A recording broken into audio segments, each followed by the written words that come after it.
Bismillahirrahmanirrahim. Assalamualaikum warahmatullahi wabarakatuh. Alhamdulillahi wa kafa wassalatu wassalamu ala rasulihil mustafa wa ala alihi wa sahbihi wa man iktafa amma ba'd. Alhamdulillah para pemirsa dan pendengar Radio Salam Jambi, kembali lagi di program acara konsultasi kesehatan. Dan alhamdulillah pada kesempatan kali ini kita kedatangan narasumber yaitu Dr. Aiwar Zamri. Assalamualaikum dokter. Waalaikumsalam warahmatullahi wabarakatuh. Gimana kabarnya dokter? Insya Allah sehat. Insya Allah sehat, Masya Allah. Terima kasih sudah diundang ke acara Radio Kami Salam. yang terima kasih dokter, karena dokter akhirnya datang kembali ke sini setelah beberapa waktu yang lalu ke sini juga ya dokter. Alhamdulillah kita memasuki di pertengahan bulan Ramadan nih dokter. Iya betul. Dan betul. pada kesempatan kali ini kita akan membahas tentang penyandang diabetes di bulan Ramadan. Ya. Nah, tentunya terlebih dahulu kita panjatkan puja dan puji syukur kita kehadirat Allah Subhanahu wa taala yang karena karunia dan nikmatnya alhamdulillah kami bisa kembali lagi hadir di ruang dengar Anda di acara ini di konsultasi kesehatan. Tak lupa salawat serta salam kita haturkan kepada junjungan Nabi besar kita, suri tauladan kita serta uswah hasanah kita Nabi Muhammad sallallahu alaihi wasallam. Dan semoga salawat yang senantiasa kita ucapkan ini sampai pula ke kerabat beliau, ke sahabat beliau, dan juga kepada orang-orang yang mengikuti beliau dengan baik. Amin. Ya Rabbal Alamin.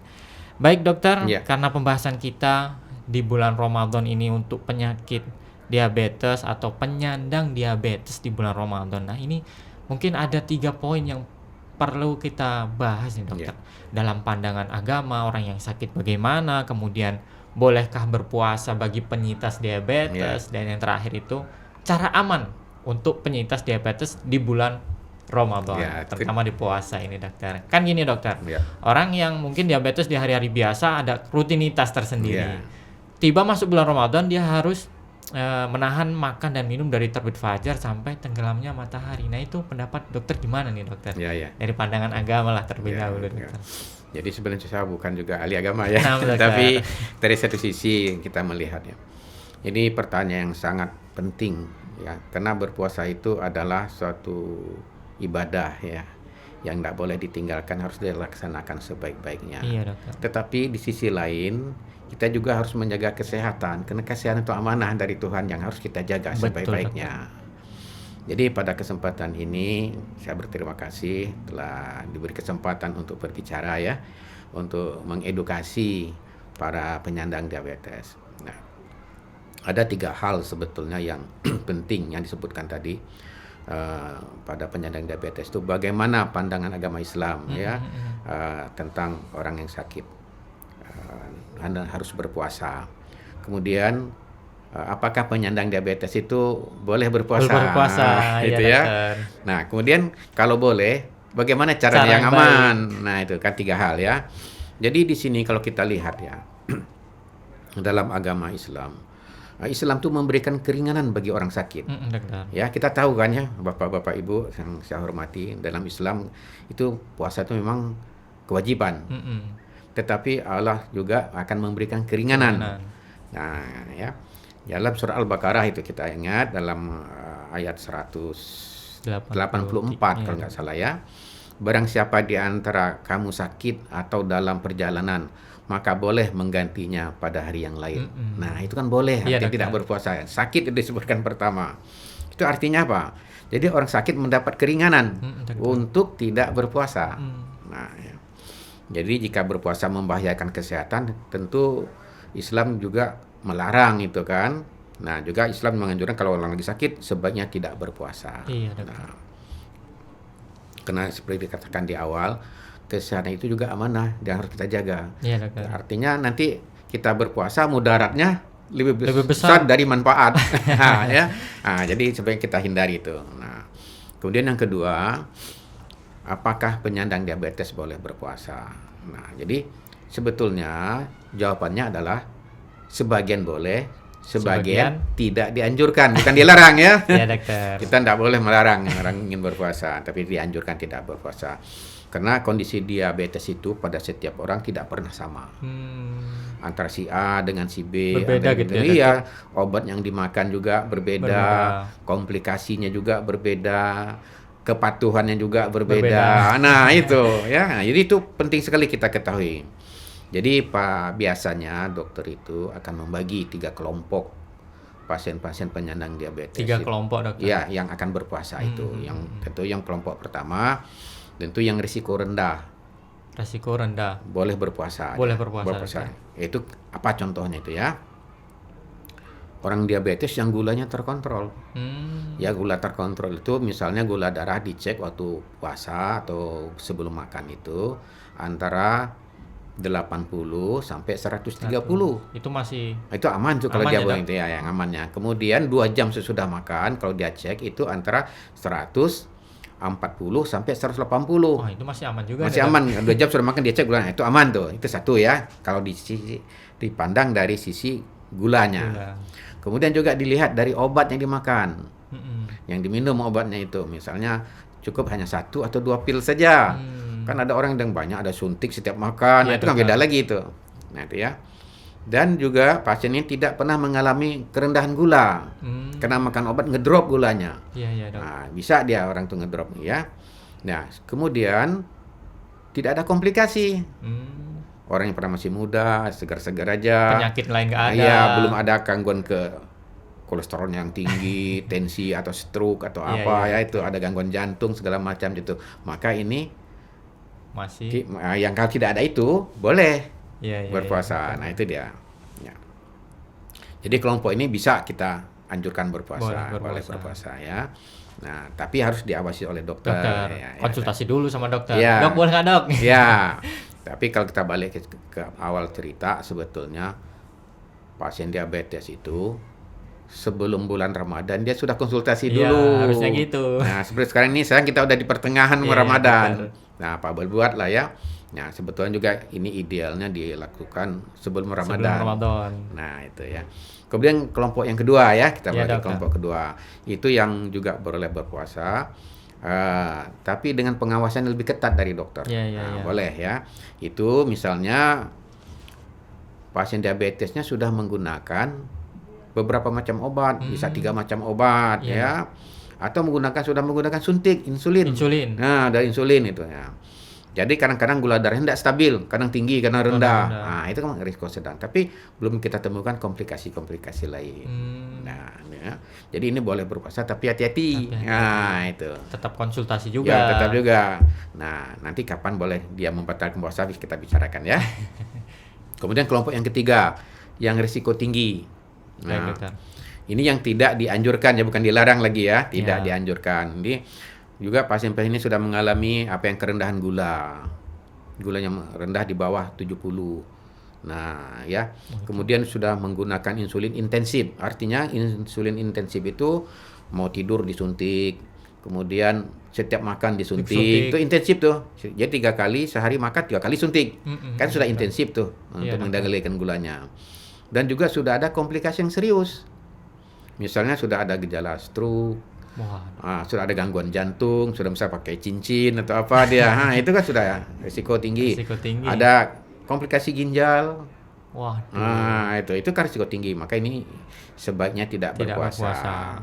Kemudian pernah koma juga, kena ketinggian gula pernah koma dia, atau kerendahan gula pernah koma. Ini kan risikonya itu, labil artinya dia. Kemudian pada ibu hamil juga itu tidak dianjurkan. Tidak dianjurkan ya. Jadi itulah yang penting bagi kita, 3 yang harus kita ketahui oleh penyandang diabetes. Saya berada di mana ini sebetulnya? Kelompok 1 kah? Kelompok 2 kah? Atau kelompok 3? Nah, itu dia. Jadi dia harus ke situ dia. Ya, jadi dalam kesimpulannya ini semua, jadi Islam itu memberikan keringanan untuk tidak berpuasa, tapi menggantikannya nanti dengan fidyah bagi yang tidak berpuasa tadi yang risiko tinggi, atau di kesempatan lain di qada atau ya. Kalau dia mampu gitu ya. Kemudian apa saja risikonya kalau dia berpuasa dipaksain? Maksa ini, dok. Saya nih kuat nih, dok. Ngeyel maksudnya. Dok. Konsultasi sama dokter, minta diagnosa tapi kok malah ngeyel. Kuat kok, dok, ini aman-aman aja, gimana tuh? Ya, ada juga pasien itu yang sangat bersedih. Ini karena gulanya pernah kita ketemu ya, gulanya sangat tinggi. Ada pasien gitu ada. Jadi sampai meneteskan air mata dia tidak bisa berpuasa. Nah, kita bacakan surat itu tadi, nih Bu, dalam Al-Quran ada gitu ya. Kita Ada keringanan Bu. ada gitu. keringanan begini. Nah, jadi Tuhan itu kan tidak selalu memaksakan untuk Iya. menjalankan segala macam puasa itu ya. Nah, jadi kondisi itu kita terangkan dengan sebaik-baiknya, dia paham. Akhirnya mau, karena gulanya tinggi sekali waktu itu. Iya Dok. Di atas 300. Wah, Nah, ini itu kalau tinggi. dipaksa puasa gimana tuh? Ya, dipaksa dia sudah ada komplikasi macam-macam. Aduh. Itu tadi sekarang itu kalau dipaksakan apa terjadi? Risikonya. Iya, Dokter. Nah, ya risikonya gini ya. Jadi karena kita itu berpuasa itu kan tidak makan minum selama 12 sampai 14 jam. Nah, ini dapat menyebabkan beberapa masalah ya.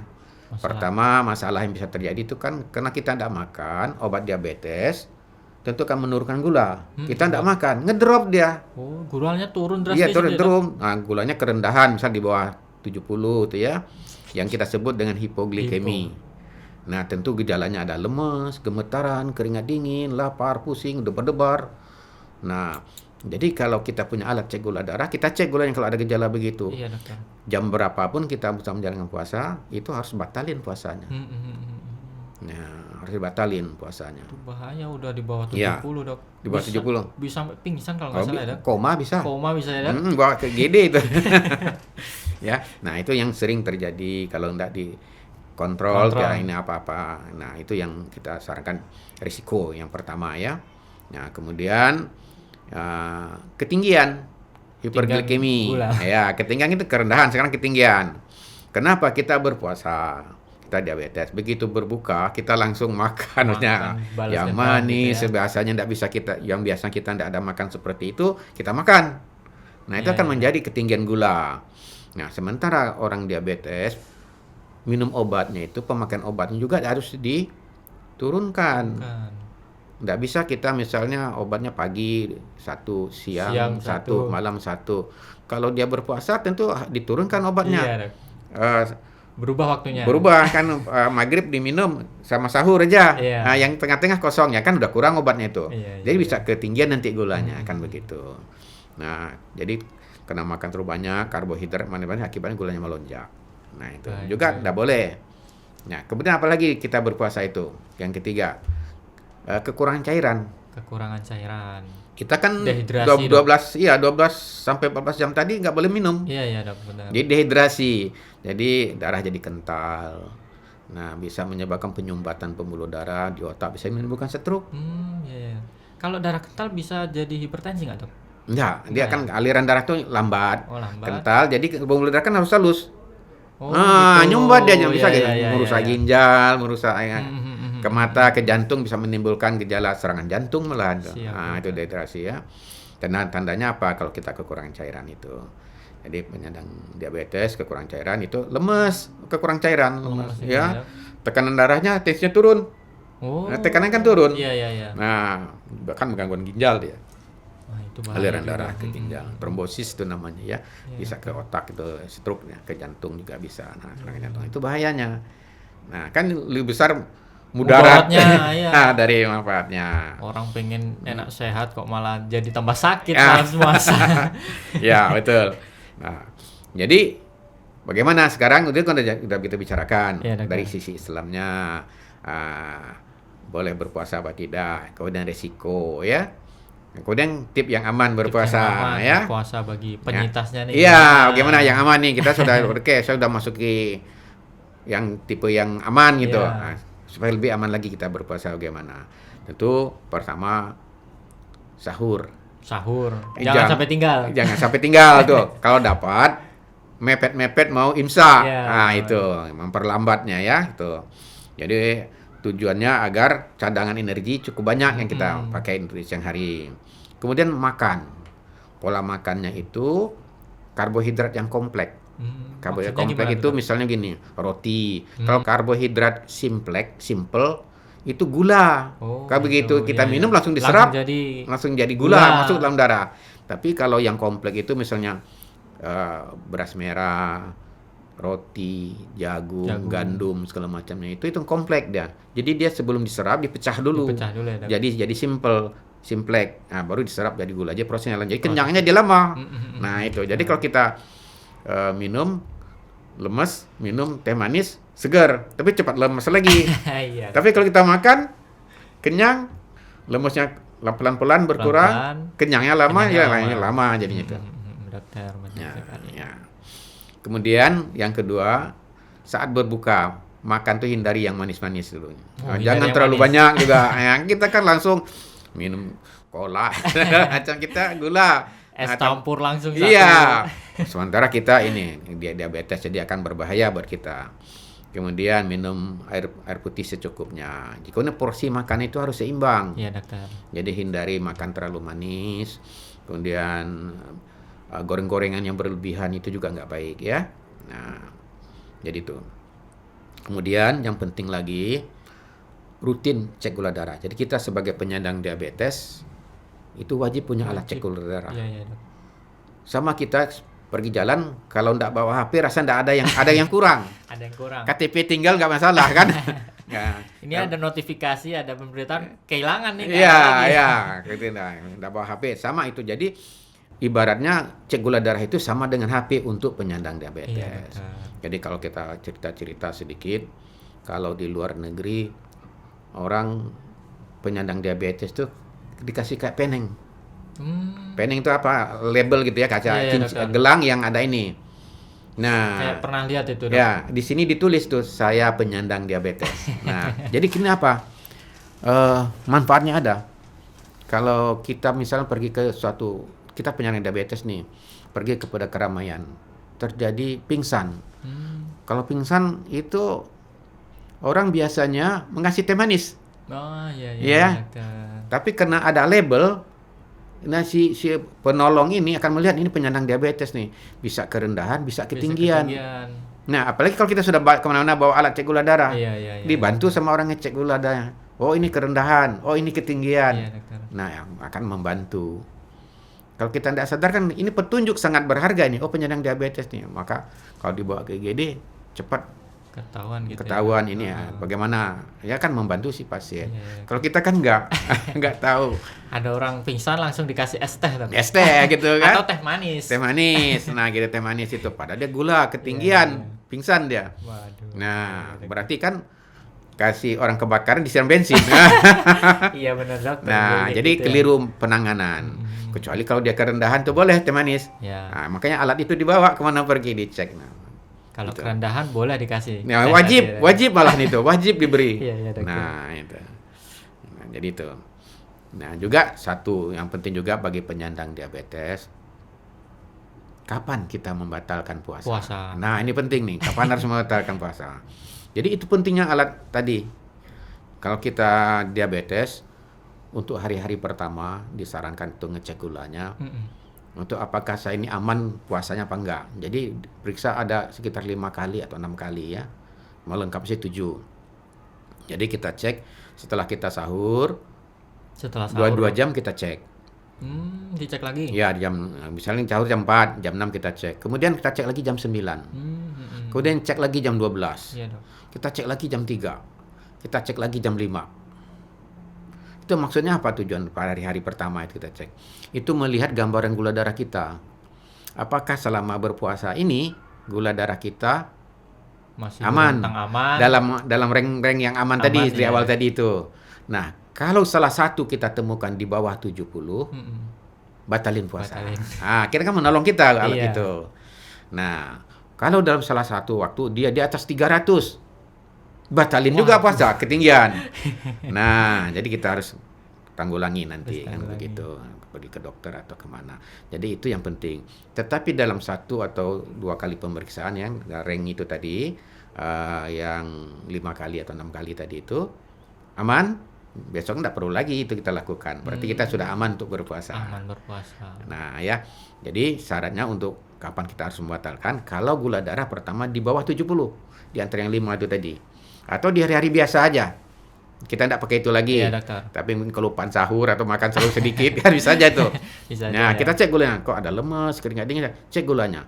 Begitu di bawah 70 langsung batalin Langsung puasa. batalin. Kalau ketinggian juga begitu, langsung batalin di atas Batalin. 300. Nah, itu gunanya ya. Kalau misalnya, Dok, dia ceknya di sore hari. Hmm. Dicek Sebelum berbuka. sebelum berbuka. Tanggung. ternyata darahnya 60. 60. Kita tunda, ngedrop lagi, pingsan. Jadi wajib dibatalin Wajib puasa. ya, dokter. Walaupun ini tinggal berapa jam, Menit 1 lagi jam ya. lagi mau Iya, berbuka, batalin daripada mudarat. Iya, daripada habis buka malah masuk IGD. Itu dia. Ya, bukan udah sampai berbuka, udah pingsan Udah duluan. pingsan duluan ya. Ah, dokter. ya itu. Kalau habis berbuka masuk GD masih mendingan kan masih bisa makan dia. Mungkin kalau kerendahan itu aman ya. Nah, jadi itu yang harus kita perhatikan ya. Baik, dokter. Nah, jadi yang terbaik itu bagaimana supaya ini nggak terjadi? Idealnya 1 bulan atau 2 bulan sebelum ini minta petunjuk dokter. 1 bulan atau 2 bulan sebelum Ya, Ramadan. 1 bulan sebelum Ramadan ya, Ustaz. Nah, dia itu kan pasien ini kan udah punya gambaran gulanya bagaimana. Komplikasinya bagaimana. gimana? Jadi Iya, dokter akan lihat nilai ini semuanya nih. Oh, ibu aman, kondisi ibu ini boleh. Boleh, ya. Nah, kondisi ini oh ibu risiko sedang tadi. Kalau ini ibu risiko tinggi. Nah, jadi dokter akan memberikan penilaian sehingga nanti aman untuk yang bersangkutan. Jadi itu awal-awal ini. Tapi sekarang kita di Pertengahan pertengahan. Ramadan. Berarti kita edukasi. Edukasi aja. Nah, mungkin pertanyaan nanti mungkin banyak tuh dari. Iya, dokter. Nah, itu dia. Baik, dokter. Ya, jadi sebagai penutup ya dari obrolan kita ini, jadi kesimpulannya tidak semua penyandang diabetes itu boleh berpuasa. Ya, sebagian boleh berpuasa jika gula darahnya, diabetesnya terkendali dengan baik, tanpa ada komplikasi yang Iya, dokter. berat itu ya. Nah, namun sebagiannya tidak dianjurkan, bukan dilarang, tidak dianjurkan. Nah, karena ini untuk menjaga kesehatannya. Menghindari mudarat Ya. yang lebih besar tadi. Ya. Nah, jika berpuasa juga dilakukan, itu harus dengan perencanaan yang baik, yang punya risiko tinggi itu. Ya, dengan pemantauan gula darah dan konsultasi ke dokter. Jadi juga kita harus ingat bahwa dalam Islam itu, agama itu penuh kasih sayang kan, rahmatan lil alamin kan. Iya, dokter. Nah, Allah tidak ingin umatnya menderita, tetapi ingin kita itu beribadah juga kan. Nah, dengan penuh kemudahan dan kesehatan. Nah, Baik. jadi semoga kita semua diberi kesehatan, kekuatan dan keberkahan dalam menjalankan ibadah di bulan Ramadan ini. Amin. Nah, jadi itu isi ceramah kita, obrolan kita hari ini. Terima kasih, dokter. Masya Allah, ini kesimpulannya sangat bagus sekali buat para pemirsa Aizah TV dan para pendengar Radio Salam Jambi. Izin dokter kita sampaikan untuk mengirimkan pertanyaan bagi para pendengar dan juga pemirsa yang ada di Aizah TV. Silakan hubungi kami di 0821 8062 3333. Kita coba bacakan pertanyaan yang ada, dokter. Ya. Assalamualaikum, dok. Ini Waalaikumsalam. penderita diabetes tipe 2 dan rutin minum obat. Apakah aman bagi saya untuk berpuasa penuh 1 bulan? Atau sebaiknya ada hari-hari tertentu yang tidak berpuasa? Selang-seling mungkin ya, Iya, maksudnya. Silakan, dokter. Baik. Jadi ini pertanyaan sangat bagus sekali ya. Apakah saya ini penyandang diabetes tipe 2? Tapi datanya kurang lengkap yang diinformasikan. Obat yang dipakai apa? Kemudian pakai pil saja, 1 macam atau 2 macam, atau pakai insulin. Ya, dokter. Kemudian apakah sudah ada komplikasi? Nah, jadi seperti kriteria tadi kita itu. Nah, kalau misalnya si ibu ini ya, si ibu atau si bapak nih ya. Tidak disebutkan, dokter. Nah, ya disebutkan.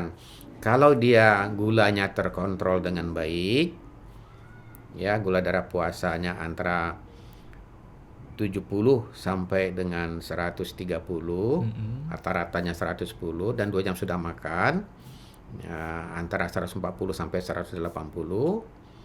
Kemudian obat yang dimakan juga tidak terlalu banyak. Ini boleh, wajib dia berpuasa karena aman. Masih aman ya, Masih dok? aman itu. Sangat dianjurkan berpuasa. Tetapi kalau gula darahnya tidak stabil, sudah itu ada komplikasi, ada juga pakai insulin, apalagi yang sudah pakai intensif, artinya intensif itu sudah setiap makan disuntik. Ya. Nah, sudah mau tidur juga disuntik. Jadi sangat membutuhkan insulin. Nah, sementara kita tidak makan sepanjang hari itu 12 sampai 14 jam. Nah, itu kan punya risiko. Jadi sebaiknya ini tidak disarankan berpuasa.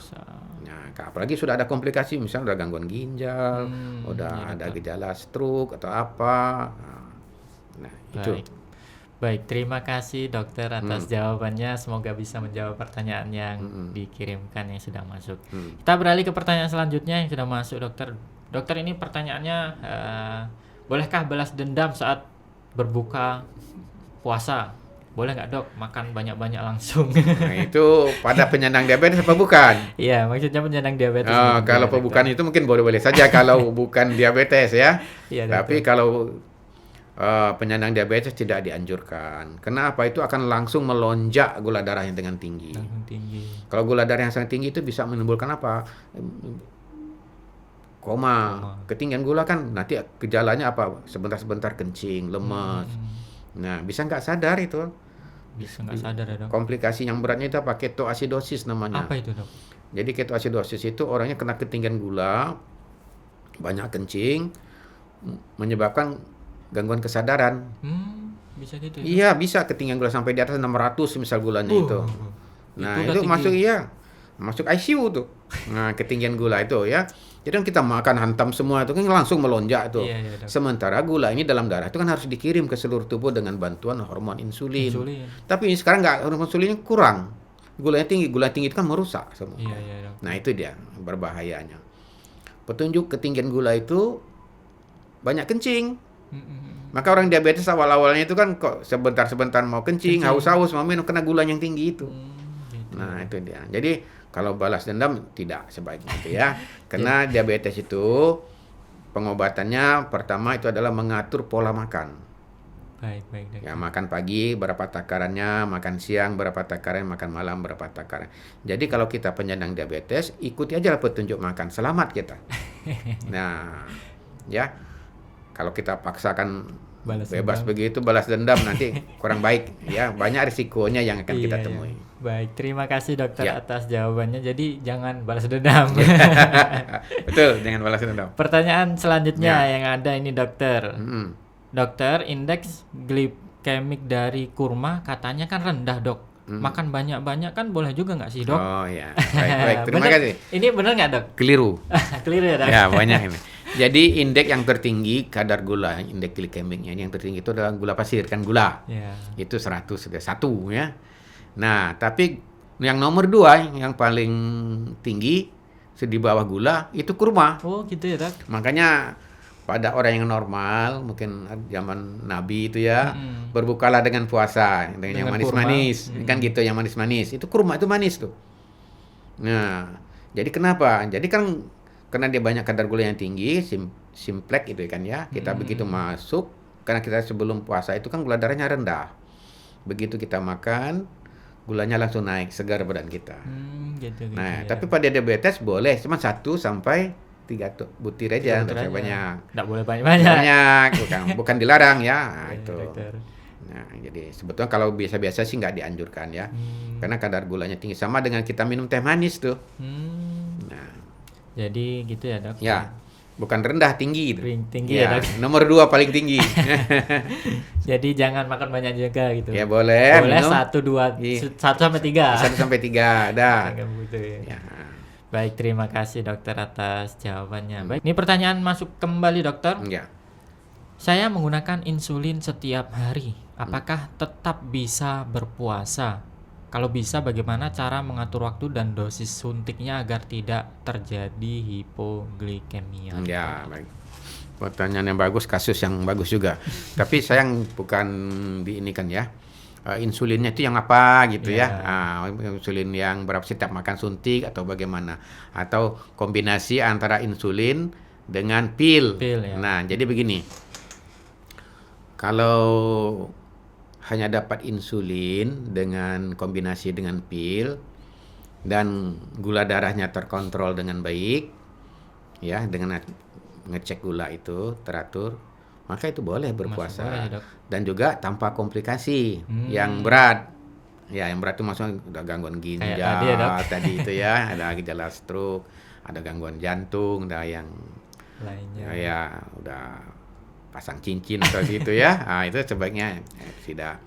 Nah, pertama itu 1. Yang kedua, kalau dia pakai insulin setiap makan, bisa juga berpuasa.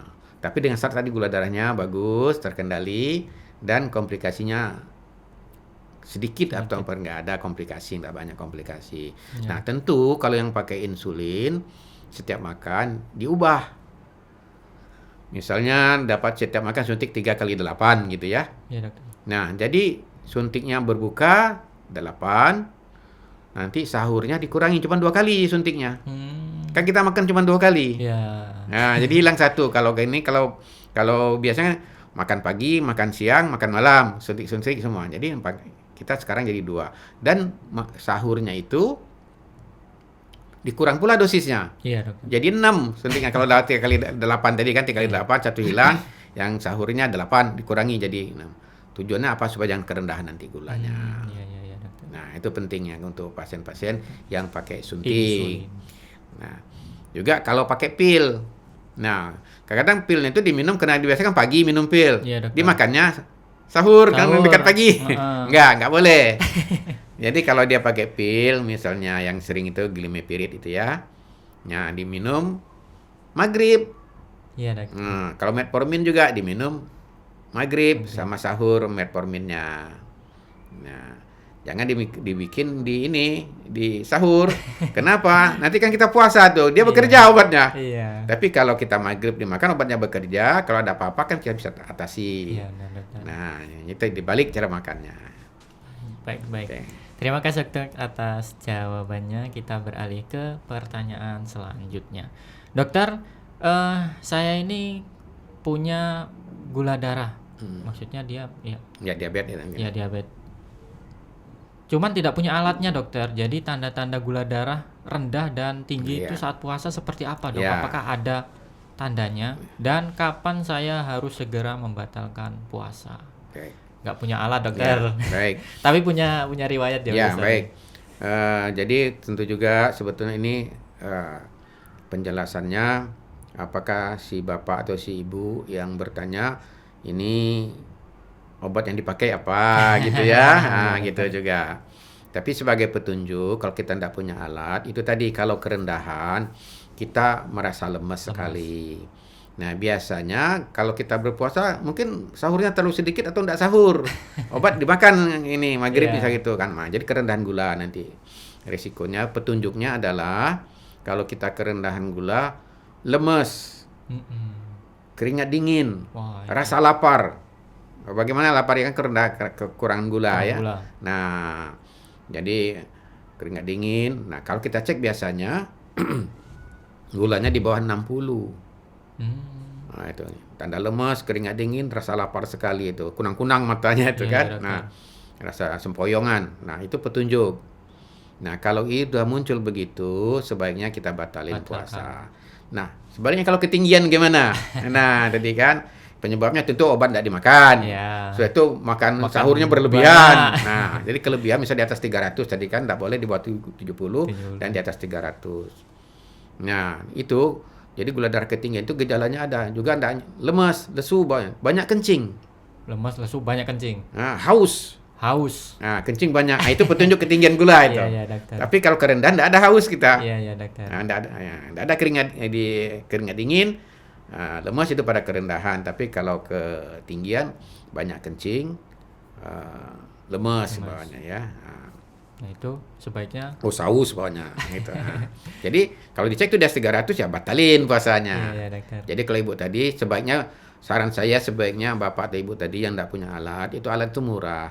Sebetulnya sekarang ini alat itu kurang lebih di bawah 300 lah, 300-an lah itu. Antara 200 sampai 300 sudah punya alat itu. Sama vital untuk kita diabetes. Sama seperti HP, kemana pergi harus dibawa kita diabetes itu. Karena itu yang menolong kita. Jadi seperti ibu tadi kan tidak enak, cek aja gulanya. Nah biasanya juga kita menyarankan kalau pasien yang punya alat itu, di dalam dompet alat gula itu, kan ada dompetnya tuh tempat naruh alatnya. Iya benar. Itu diselipkan 1 sendok gula, masuk dalam saset kecil, masukkan. Jadi kalau kita kerendahan langsung aja kunyah. Makan gula itu gula pasir itu. Idealnya kalau kerendahan gula, gula pasir yang 1 sendok itu kita larutkan dalam segelas air. Oh gitu. Nah, jadi kalau kita ada misalnya pergi ke hutan, kerja di hutan, alat kita bawa, di situ juga alatnya. Oh lemas, kita cek gula darah. Tengah hutan dengan apa mau kita tolong? Apa yang mau kita ini? Nah itu tadi. Iya, Gula iya, pasir iya. yang ada 1 sendok Satu dan sendok rosol tadi. saset itu, kunyah aja itu, Oh, tertolong kita. saya baru tahu ini dok. Nah, penambah Ternyata ada pengetahuan gitu ya. ya. Jadi pertolongan pertama sudah ada kita Sudah bawa gitu. ada.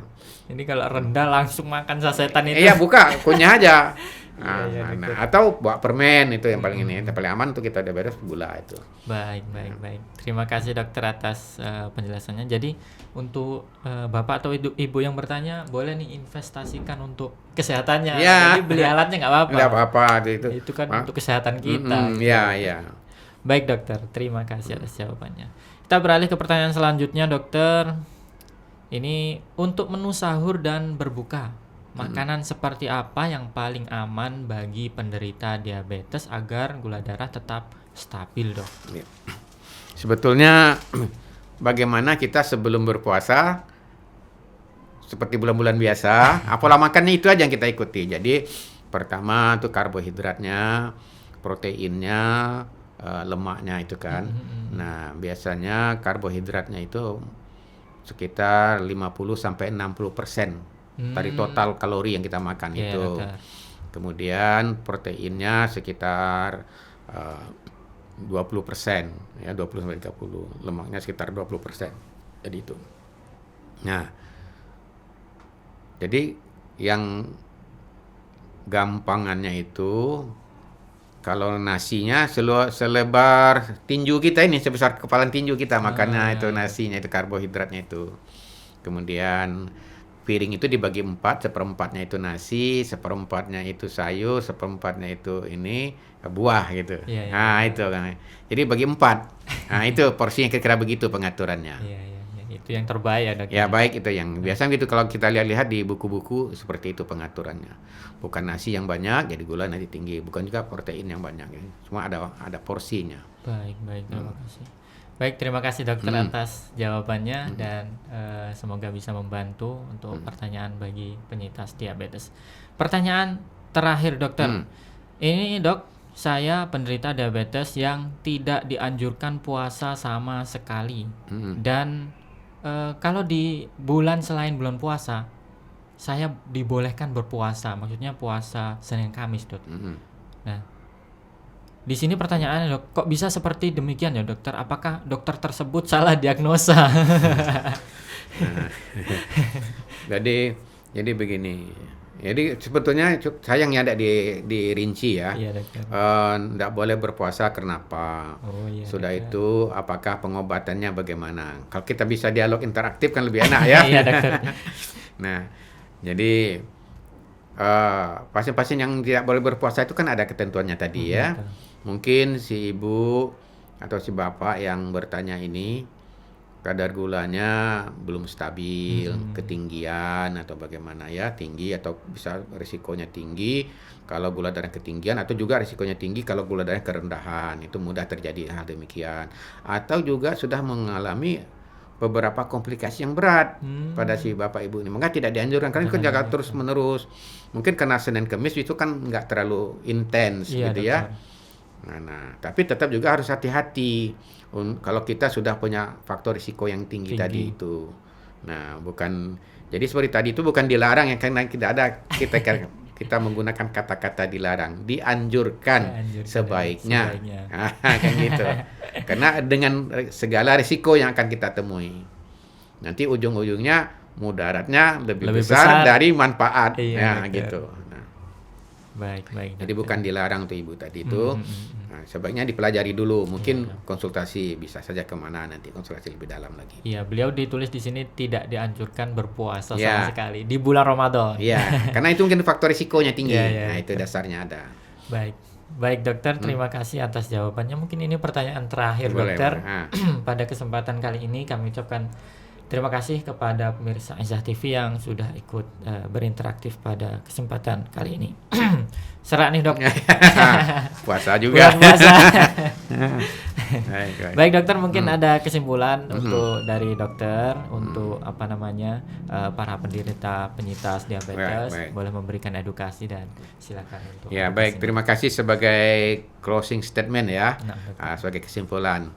Jadi sahabat pendengar, puasa itu adalah ibadah. Tetapi kesehatan adalah amanah yang harus kita jaga. Jadi bagi penyandang diabetes yang berpuasa bisa dilakukan dengan persiapan yang baik. Jadi kita harus ada persiapan dulu dengan baik dan pemantauan yang tepat. Jadi gula darahnya dipantau dengan teratur segala macamnya ya. Jadi juga kalau kita penyandang diabetes jangan ragu berkonsultasi kepada dokter dan kita harus mengenali kondisi saya ke tubuh kita sendiri. Iya, dokter. Kalau kita tidak mengenal diri kita, siapa lagi harus mengenal diri kita? Kan begitu ya? Iya. Ya kenali tubuh kita sendiri bahwa saya ini layak tidak berpuasa atau tidak, atau risiko. Nah, jadi semua penjelasan yang kita sampaikan secara dari atas sampai ke bawah tadi itu, semoga ada manfaatnya dan semoga kita diberi kesehatan dan dapat menjalankan ibadah Ramadan dengan penuh keberkahan. Amin ya rabbal alamin. Terima kasih dokter Ya. atas closing statement yang sudah diberikan. Demikian para pemirsa Aizah TV dan juga para pendengar Radio Salam Jambi, penjelasan dari dokter tentang diabetes di bulan Ramadan atau penyandang diabetes di bulan Ramadan. Semoga bisa mengedukasi masyarakat kalau ada temannya atau koleganya yang Ya. punya diabetes, Ya. jangan ragu tadi ya dokter Ya. untuk konsultasi ke dokter. Betul. Jangan sampai diagnosis sendiri, wah ini saya kayaknya kuat, Ya. kayaknya enggak. Wah, jangan sampai Ya. seperti itu. Ya. Ya, terima kasih juga sebetulnya saya sebagai dokter ya penyakit dalam mengkhususkan diri konsultan di bidang diabetes. Diabetes. Ya Baik, mungkin di Jambi dulu belum ada konsultan. Jadi karena banyak pasien-pasien itu yang keluar berobat. Nah sekarang kita ambil betul konsultan. Jadi konsultannya di Jambi baru ada 2. Ada 2 ya, Ya. dokter.